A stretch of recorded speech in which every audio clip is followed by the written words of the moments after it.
Hello दोस्तों, मैं दिनेश कुमार आपके अपने यूट्यूब चैनल नेसी क्लासेज पर आपका स्वागत करता हूं। तो दोस्तों, आज देखेंगे हम जीके के 30 इंपॉर्टेंट क्वेश्चन जो सभी कम्पिटिटिव एग्ज़ाम जैसे कि एसएससी जीडी या फिर यूपीपीएससी अन्य एग्ज़ाम में पूछे जाते हैं। तो हम सीरीज स्टार्ट करते हैं। तो यहाँ पर देखते हैं फर्स्ट क्वेश्चन क्या है। तो पहला क्वेश्चन है कि जैन परंपरा के अनुसार जैन धर्म में कुल कितने तीर्थंकर थे। तो ये थे 24 तीर्थंकर। उसके बाद देखते हैं नेक्स्ट क्वेश्चन। तो नेक्स्ट क्वेश्चन क्या है। तो यहाँ पर है यानी त्रिपिटक धर्म ग्रंथ हैं। तो त्रिपिटक धर्म ग्रंथ किन्हों के, तो ये हैं बौद्धों के। उसके बाद में देखते हैं नेक्स्ट क्वेश्चन, यानी थर्ड नंबर का क्वेश्चन है, बुद्ध ने निम्नलिखित में से किस स्थान पर महापरिनिर्वाण यानी मृत्यु प्राप्त की थी। तो ये कहाँ पर की थी, तो ये की थी कुशीनारा यानी कुशीनगर में, कुशीनारा या फिर कुशीनगर में। उसके बाद देखते हैं हम नेक्स्ट क्वेश्चन। तो फोर्थ नंबर का क्वेश्चन क्या है, यानी किस शासक ने बौद्धों के लिए विख्यात विक्रम विश्वविद्यालय की स्थापना की थी। तो किसने की थी, तो ये की थी धर्मपाल ने। उसके बाद देखते हैं फिफ्थ नंबर का क्वेश्चन कि किसके द्वारा तृतीय बौद्ध संगति को संरक्षण प्रदान किया गया था।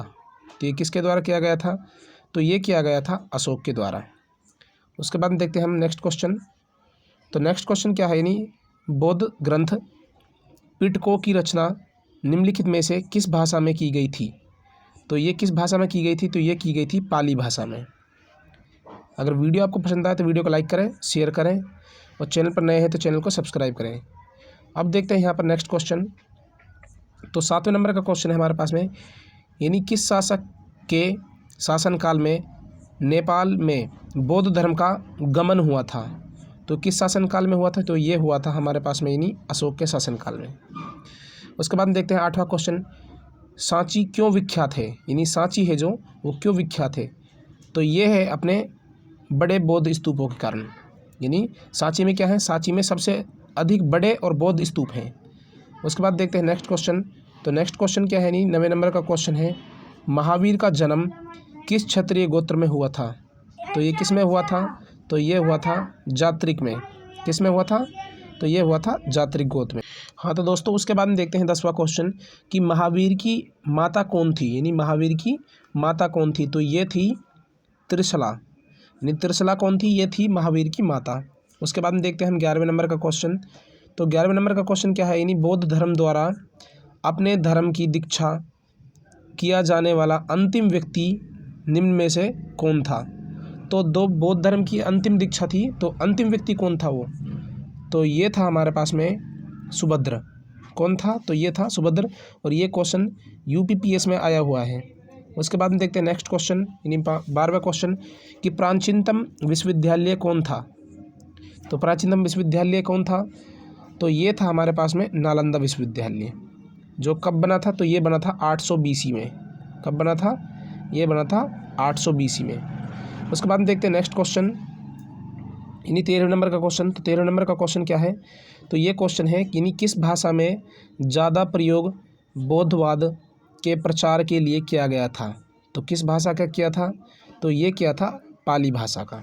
उसके बाद में देखते हैं नेक्स्ट 14वां क्वेश्चन, महावीर की मृत्यु कहाँ हुई थी। तो महावीर की मृत्यु कहाँ हुई थी, तो ये हुई थी पावापुरी में। कहाँ पर हुई थी, तो ये हुई थी पावापुरी में। उसके बाद में देखते हैं हम 15वें नंबर का क्वेश्चन। तो 15वें नंबर का क्वेश्चन क्या है, यानी बोधिसत्व पद्मपाणि का चित्र सर्वाधिक प्रसिद्ध और प्राय चित्रित चित्रकारी है जो कहाँ पर है। तो इसका आंसर क्या हो जाएगा, तो ये है अजंता में। कहाँ पर है ये, तो ये है अजंता में। 16वां क्वेश्चन देखते हैं कि मठ मंदिर और स्तूप किस धर्म से संबंधित है। तो ये किस धर्म से संबंधित, ये है बौद्ध धर्म से संबंधित। उसके बाद में देखते हैं हम 17वें नंबर का क्वेश्चन। तो 17वें नंबर का क्वेश्चन क्या है, यानी बौद्ध धर्म एवं जैन धर्म दोनों के उपदेश किसके शासनकाल में दिए गए थे। तो ये किसके शासनकाल में दिए गए थे, ये तो ये दिए गए थे बिंबिसार के शासनकाल में। उसके बाद में देखते हैं 18वें नंबर का क्वेश्चन कि गौतम बुद्ध ने अपना प्रथम उपदेश कहाँ दिया था। तो ये कहाँ दिया था, ये दिया था सारनाथ में। कहाँ पर दिया था, तो ये दिया था सारनाथ में। उसके बाद में देखते हैं 19वां क्वेश्चन कि बौद्ध धर्म ग्रहण करने वाली पहली महिला कौन थी। तो ये पहली महिला कौन थी, तो पहली महिला थी महाप्रजापति गौतमी। कौन थी? प्रजापति गौतमी, जो कौन थी? जो इसकी माता थी, यानी। उसके बाद हम देखते हैं नेक्स्ट क्वेश्चन। तो 19वें नंबर का क्वेश्चन था हमारे पास में। तो नेक्स्ट 20वें नंबर का क्वेश्चन क्या है? तो 20वें नंबर का क्वेश्चन है कि बोध गया स्थित है। तो बोध गया कहाँ पर स्थित है? तो ये है बिहार में स्थित। तो बोध गया कहाँ पर स्थित है? ये है बिहार में। 21वें नंबर का क्वेश्चन देखते हैं, जातक किसका धर्म ग्रंथ है? जातक है जो किसका धर्म ग्रंथ है? तो ये किसका है? तो ये है बौद्ध धर्म का। किसका है? बौद्धों का। उसके बाद में देखते हैं नेक्स्ट क्वेश्चन, यानी 22वें नंबर का क्वेश्चन। तो 22वें नंबर का क्वेश्चन क्या है? यानी सिद्धार्थ को ज्ञान की प्राप्ति हुई थी। तो सिद्धार्थ को ज्ञान की प्राप्ति कहाँ पर हुई थी? तो ये हुई थी गया बिहार में। कहाँ पर हुई थी? गया में हुई थी। और गया कहाँ पर है? तो गया है बिहार में। क्लियर? उसके बाद में देखते हैं नेक्स्ट क्वेश्चन। नेक्स्ट क्वेश्चन क्या है? यानी 23वें नंबर का क्वेश्चन है, सारनाथ में बौद्ध का प्रथम प्रवचन कहलाता है। तो ये क्या कहलाता है? तो ये कहलाता है धम्मचक्र परिवर्तन। क्या कहलाता है? तो ये कहलाता है धम्मचक्र परिवर्तन। लेकिन जब इसकी मृत्यु हुई थी तो मृत्यु को क्या कहते हैं? तो इसको कहते हैं महापरिनिर्वाण। उसके बाद में देखते हैं नेक्स्ट क्वेश्चन। तो नेक्स्ट क्वेश्चन क्या है? यानी 24वां क्वेश्चन हमारे पास में है। तो 24वां क्वेश्चन है, यानी बौद्ध धर्म ने समाज के निम्न वर्गों पर महत्वपूर्ण प्रभाव डाला। तो किस पर प्रभाव डाला था? तो ये डाला था महिला और शूद्रों पर। किस पर डाला था? महिला और शूद्रों पर। 25वां क्वेश्चन है कि बौद्ध में गृह त्याग का प्रतीक है।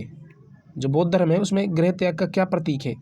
तो बौद्ध में गृह त्याग का प्रतीक है वो है घोड़ा। क्या है? घोड़ा है। उसके बाद में देखते हैं नेक्स्ट क्वेश्चन 26वें नंबर का। तो 26वें नंबर का क्वेश्चन क्या कहता है? यानी गौतम बुद्ध द्वारा भिक्षुणी संघ की स्थापना कहाँ की गई थी? तो ये कहाँ की गई थी? तो ये की गई थी वैशाली में। उसके बाद में देखते हैं नेक्स्ट क्वेश्चन 27वें नंबर का कि सर्वप्रथम शून्यवाद यानी शून्यता का सिद्धांत का प्रतिपादन करने वाला बौद्ध दार्शनिक का नाम है। तो उसका नाम क्या है? तो ये नाम है उसका, यानी नागार्जुन। कौन थे वो? तो वो थे बौद्ध यानी सिद्धांत देने वाला। तो कौन थे वे? तो वो थे नागार्जुन। उसके बाद देखते हैं 28वें नंबर का क्वेश्चन। तो 28वें नंबर का क्वेश्चन क्या है? यानी महावीर का मूल नाम क्या है? तो महावीर का मूल नाम क्या है? तो महावीर का मूल नाम है, तो इसका मूल नाम क्या है? तो इसका मूल नाम है वर्धमान। क्या है? वर्धमान। उसके बाद में देखते हैं नेक्स्ट क्वेश्चन। नेक्स्ट क्वेश्चन क्या है? यानी 29वें नंबर का कि किसे एशिया की रोशनी यानी लाइट ऑफ एशिया कहा जाता है? तो किसे कहा जाता है यहाँ पर? तो लाइट ऑफ एशिया कहा जाता है गौतम बुद्ध को। किसको कहा जाता है? तो ये कहा जाता है गौतम बुद्ध को। और आज का हमारा अंतिम क्वेश्चन है, यानी यहाँ पर हम आज 31 क्वेश्चन करेंगे। तो हमारा सेकंड लास्ट क्वेश्चन क्या है? 30वें नंबर का कि दिलवाड़ा के जैन मंदिरों का निर्माण किसने करवाया है? तो दिलवाड़ा के जैन मंदिर का निर्माण किसने करवाया है? तो ये करवाया है चालुक्यों ने। किन्होंने करवाया? चालुक्यों या सोलंकियों ने। और लास्ट क्वेश्चन है नागार्जुन कौन थे? तो नागार्जुन कौन थे? तो ये थे बौद्ध दार्शनिक। कौन थे? तो ये थे बौद्ध दार्शनिक। तो कैसी लगी आपको वीडियो? अगर आपको क्वेश्चन पसंद आए तो क्वेश्चन को लाइक करें, शेयर करें और चैनल को सब्सक्राइब करें। धन्यवाद।